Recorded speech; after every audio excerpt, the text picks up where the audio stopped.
Students, খুব সহজ বিষয়, জীবনে আর কোনোদিন ভুল হবে না। একটু ভিডিওটি কন্টিনিউ করো, তাহলে বুঝতে পারবে। আচ্ছা, অনেক সময় তোমরা adverb of clause, adverb of phrase চিনতে পারো না। Adverb of clause, adverb of phrase চিনতে পারো না। আজকের এই ভিডিওটি দেখলে জীবনে আর কোনোদিন ভুল হবে না। আচ্ছা, তোমাদেরকে এটা মনে রাখতে হবে যে সেন্টেন্সের মধ্যে যদি আমরা হোয়েন, হোয়ার, হাউ এবং ওয়াই দ্বারা প্রশ্ন করে উত্তর পাই। আমি কি বললাম?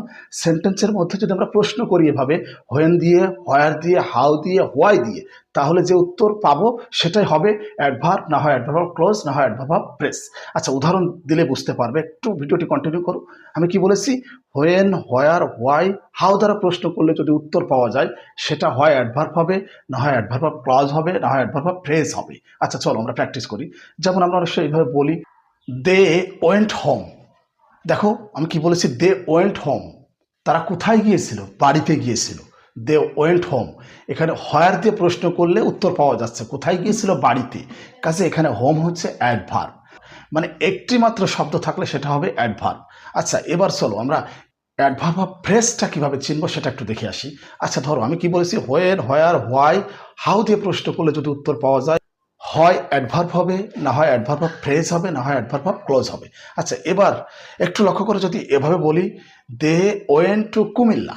দে ওয়েন্ট টু কুমিল্লা। তারা কুমিল্লায় গিয়েছিল। তারা কোথায় গিয়েছিল? হয় দিয়ে প্রশ্ন করো, কুমিল্লায় গিয়েছিল। To Comilla, to Comilla. এই যে টু কুমিল্লা, এটা হচ্ছে ফ্রেজ। কেন ফ্রেজ হচ্ছে?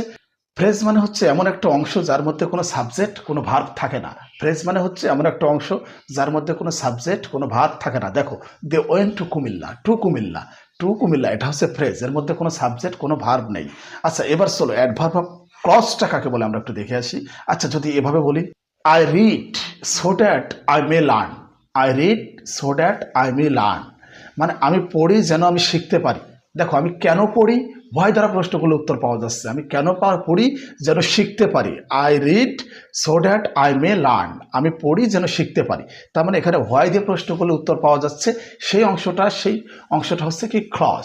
এখানে এটা কেন ক্লজ হচ্ছে? দেখো, I read so that I may learn. এই যে so that I may learn, এখানে সাবজেক্টও আছে, ভার্ব আছে। ক্লজ হচ্ছে সেই অংশ যার মধ্যে সাবজেক্ট এবং ভার্ব দুটাই থাকে।